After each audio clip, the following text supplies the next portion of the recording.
আসসালামু আলাইকুম। বাংলাদেশ বেতার, গোপালগঞ্জ। খবর পড়ছি শিফাত রাকা। জেলা উন্নয়ন সমন্বয় কমিটির এক সভা গতকাল নড়াইল জেলা প্রশাসকের সম্মেলন কক্ষে অনুষ্ঠিত হয়েছে। সভায় জেলার চলমান উন্নয়ন প্রকল্পগুলির কাজের মান বজায় রেখে দ্রুত শেষ করার উপর গুরুত্ব আরোপ করা হয়।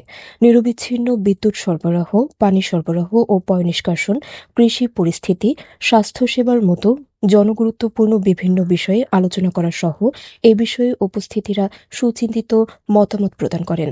এছাড়া ভাঙা রাস্তা সংস্কার, নদী ভাঙন প্রতিরোধের জন্য নদী ভাঙন এলাকার কাজ দ্রুত সম্পন্ন করার জন্য সংশ্লিষ্ট কর্তৃপক্ষকে অনুরোধ জানানো হয়। জেলা প্রশাসক ড মোহাম্মদ আব্দুল সালামের সভাপতিত্বে জেলা পরিষদের প্রধান নির্বাহী অফিসার মোহাম্মদ আসাদুজ্জামান, অতিরিক্ত জেলা প্রশাসক সার্বিক লিঙ্কন বিশ্বাস, স্থানীয় সরকার প্রকৌশল অধিদপ্তর, সড়ক ও জনপথ বিভাগ, গণপূর্ত, জনস্বাস্থ্য বিভাগ, পানি উন্নয়ন বোর্ড, নির্বাহী প্রকৌশলীগণ সহ সংশ্লিষ্ট কমিটি ও বিভাগের কর্মকর্তাগণ এ সময় উপস্থিত ছিলেন। মাদারীপুর জেলা পুলিশের সাপ্তাহিক মাস্টার প্যারেড গতকাল সকালে পুলিশ লাইন্স প্যারেড গ্রাউন্ডে অনুষ্ঠিত হয়েছে। মাস্টার প্যারেডে মাদারীপুর জেলার পুলিশ সুপার এহতেশামুল হক সুসজ্জিত অভিবাদন মঞ্চ থেকে সালাম গ্রহণ করে প্যারেড পরিদর্শন করেন। পরিদর্শনকালে পুলিশ সুপার জেলা পুলিশের সদস্যদের ড্রেস রুলস অনুসরণ, শারীরিক সক্ষমতা ও সামগ্রিক টার্ন আউটের ওপর গুরুত্বারোপ করে শৃঙ্খলা, পেশাদারিত্ব ও দায়িত্ব পালনের সর্বোচ্চ মান বজায় রাখার দিক নির্দেশনা দেন। প্যারেড পরিচালনার দায়িত্বে ছিলেন অতিরিক্ত পুলিশ সুপার সদর সার্কেল ফারিহা রফিক ভাবনা। মাস্টার প্যারেডে জেলা পুলিশের বিভিন্ন ইউনিটের ইনচার্জ সহ অফিসার ও ফোর্স সদস্যরা অংশ নেন।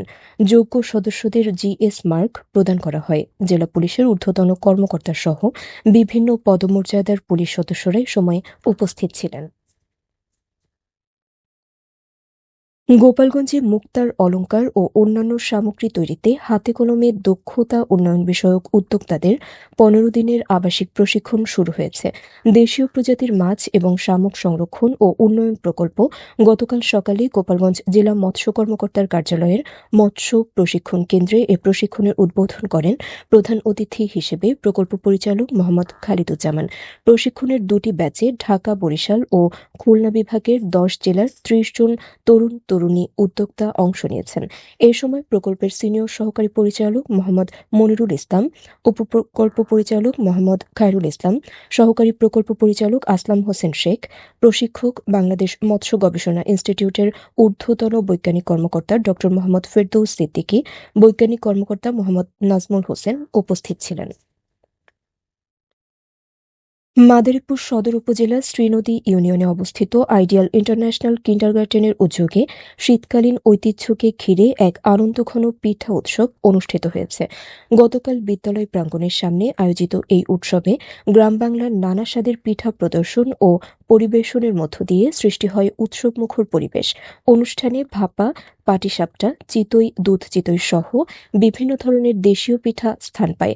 শিক্ষার্থী, অভিভাবক ও স্থানীয় বাসিন্দারা স্বতঃস্ফূর্তভাবে উৎসবে অংশ নিয়ে পিঠার স্বাদ উপভোগ করেন এবং শিশুদের উৎসাহিত করেন। আয়োজকরা জানান, নতুন প্রজন্মের কাছে গ্রাম বাংলার হারিয়ে যেতে বসা খাদ্য সংস্কৃতি ও ঐতিহ্য তুলে ধরতেই এই আয়োজন করা হয়েছে।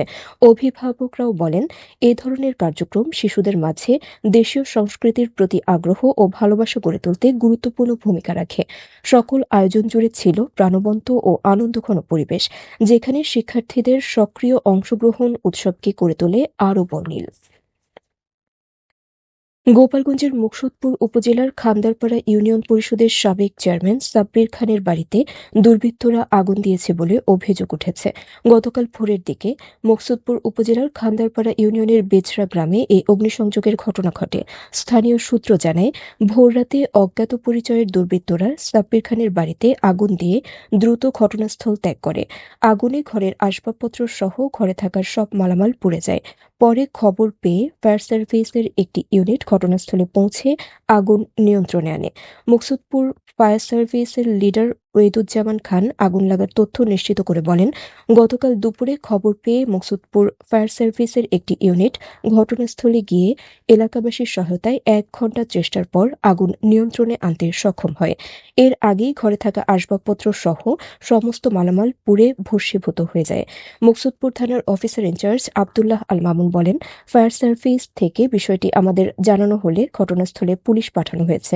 অভিযোগ পেলে বিষয়টি তদন্ত করে আইনগত ব্যবস্থা নেওয়া হবে।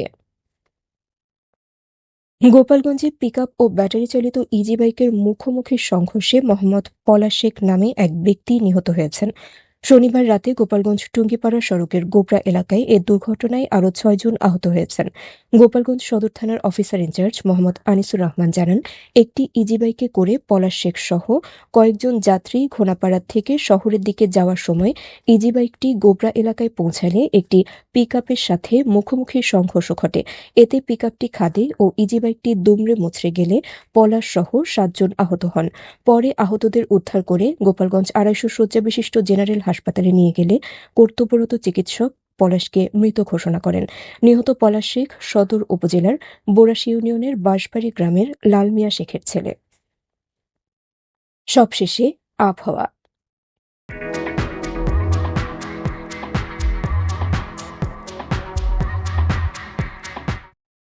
আজ বেলা ১টা পর্যন্ত আবহাওয়ার পূর্বাভাসে বলা হয়েছে, দেশের নদী অববাহিকায় মাঝারি থেকে ঘন কুয়াশার কারণে দৃষ্টিসীমা ২০০ মিটার বা কোথাও কোথাও এর চেয়ে কম হতে পারে।